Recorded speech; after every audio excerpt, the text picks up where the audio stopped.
Israel ও গাজার মধ্যে সাম্প্রতিক সহিংসতা ও উত্তেজনা আন্তর্জাতিক মনোযোগ আকর্ষণ করছে।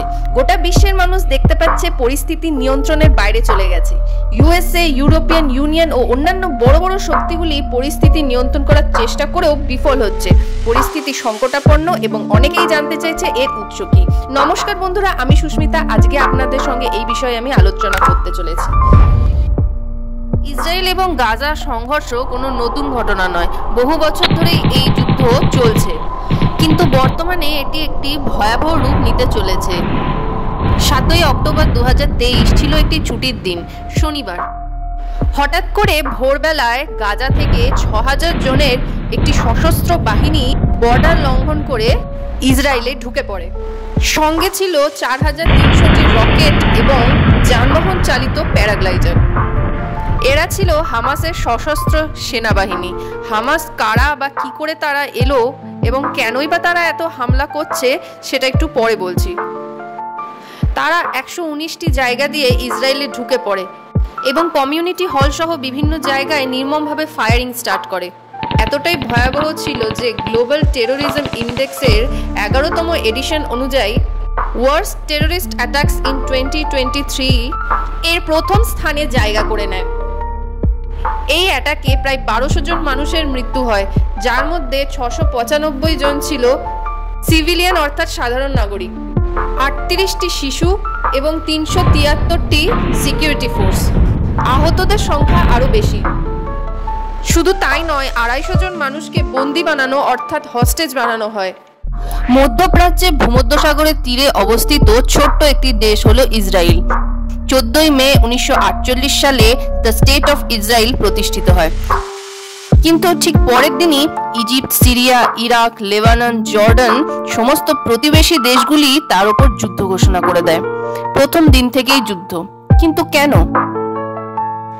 এই যুদ্ধের ইতিহাস জানতে হলে আমাদের চলে যেতে হবে অনেকটাই পেছনে, যীশুখ্রিস্টেরও জন্মের পূর্বে 10ম খ্রিস্টপূর্বাব্দে, যখন প্যালেস্টাইন বলে কোনো দেশের অস্তিত্ব ছিল না। এই অঞ্চলটি ছিল জিউসদের অর্থাৎ ইহুদিদের। এই অঞ্চলের রাজা ছিল কিং সুলেমান। হিব্রু বাইবেল অনুসারে তিনি ছিলেন একজন প্রভাবশালী ব্যক্তি এবং কথিত আছে জেরুজালেম শহরটি তিনি প্রতিষ্ঠা করেন। ইসরায়েল ও ইহুদা যুক্তরাষ্ট্রের রাজধানী ছিল জেরুজালেম। ইহুদিদের উপাসনার জন্য তিনি একটি মন্দির প্রতিষ্ঠা করেন, কিন্তু 586 খ্রিস্টপূর্বাব্দে ব্যাবিলনদের আক্রমণে মন্দিরটি সম্পূর্ণভাবে ধ্বংস হয় এবং ইহুদিদেরকে ওখান থেকে বিতাড়িত করা হয়। কিন্তু ব্যাবিলন সাম্রাজ্যের পতন হলে ইহুদিরা পুনরায় সেই স্থানে ফিরে আসে এবং মন্দিরটি পুনর্নির্মাণ করে। আগেরবার মন্দিরটির নাম ছিল ফার্স্ট টেম্পল এবং দ্বিতীয়বার যেটি পুনর্নির্মাণ করা হয় তার নাম হলো সেকেন্ড টেম্পল। কিন্তু আবার 70 খ্রিস্টাব্দে রোমান আর্মি জেরুজালেম দখল করে এবং ইহুদিদের যা কিছু ছিল সব ভেঙে গুড়িয়ে তছনছ করে দেয়। ইহুদিদের বাড়িতে আগুন ধরিয়ে তাদেরকে সেখান থেকে বিতাড়িত করা হয়, এমনকি মন্দিরটিও পুরোপুরি ধ্বংস করে দেওয়া হয়। ধ্বংসাবশেষ হিসেবে ওই মন্দিরের একটি বাউন্ডারির দেওয়াল ওখানে রয়ে গেছে, যেটি আজও বর্তমান। একে ওয়েস্টার্ন ওয়াল বা ওয়েলিং ওয়াল বলে। বর্তমানে এটাই ইহুদিদের প্রধান ধর্মস্থল। জন্মভূমি থেকে বিতাড়িত হয়ে তারা ইউরোপ, আমেরিকার বিভিন্ন অঞ্চলে বসবাস শুরু করে।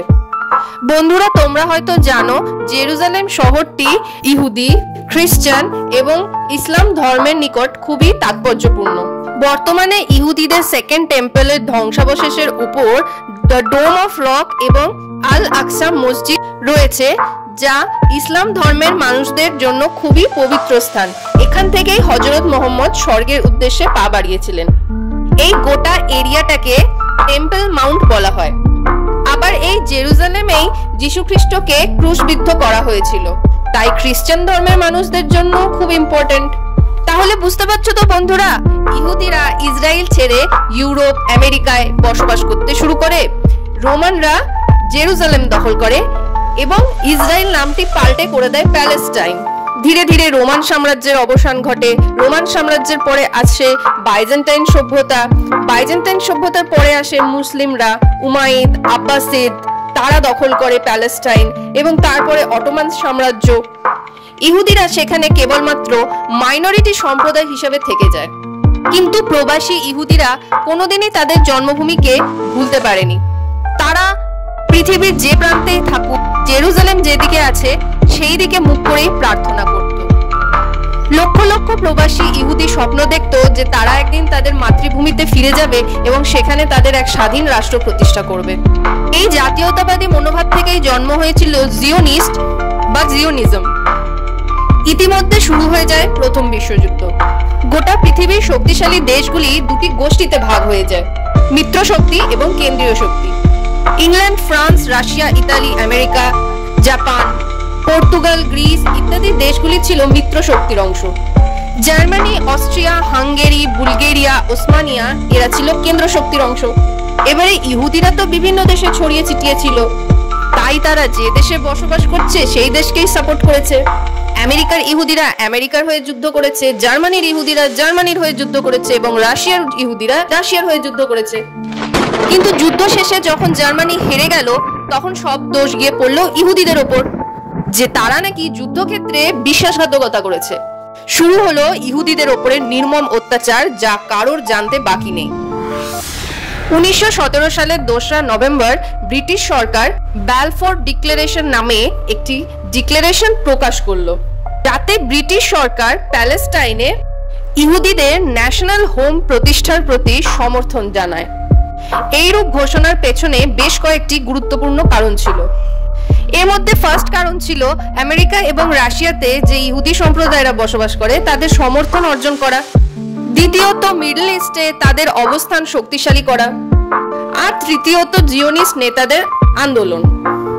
কিন্তু তাদের এই সিদ্ধান্তে প্যালেস্টাইনের মানুষরা একদম খুশি ছিল না। দলে দলে ইহুদি মানুষেরা ওখানে এসে বসবাস করতে শুরু করে এবং এই অঞ্চলে আক্রোশ ও অসন্তোষ আরো বাড়তে শুরু করে। 1920 খ্রিস্টাব্দে দ্য লিগ অফ নেশনস প্যালেস্টাইনের অ্যাডমিনিস্ট্রেশনের দায়িত্ব ব্রিটিশ সরকারের হাতে তুলে দেয়।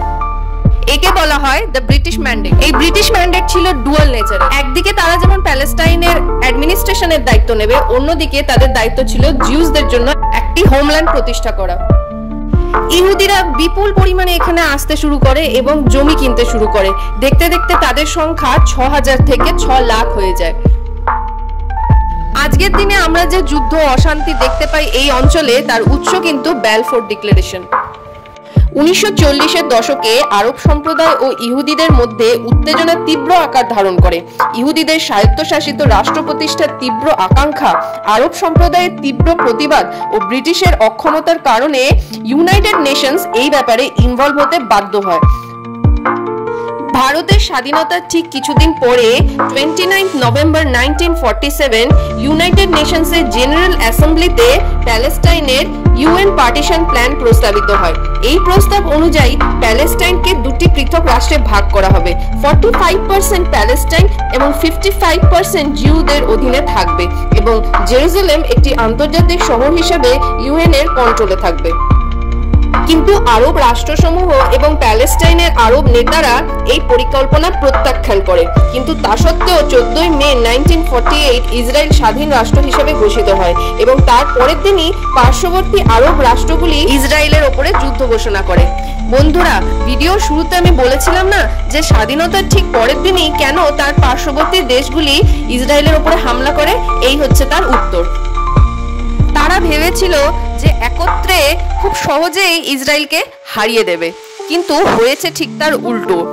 Egypt, Syria, Iraq, Lebanon, Jordan সবাইকে পরাজিত করে ওই একা ইসরায়েল।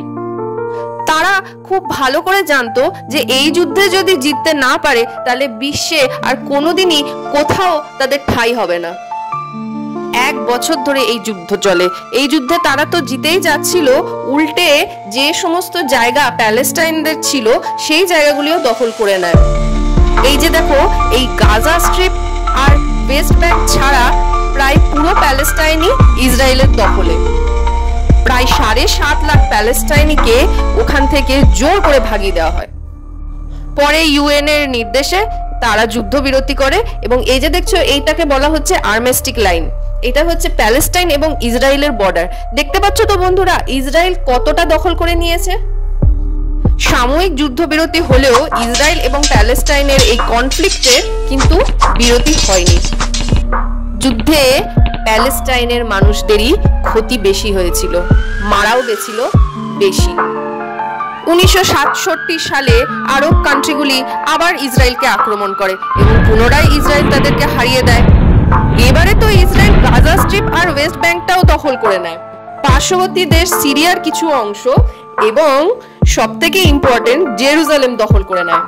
5 জুন 1967 থেকে 10 জুন 1967 এই 6 দিনের যুদ্ধকে বলা হয় দ্য 6 ডেজ ওয়ার।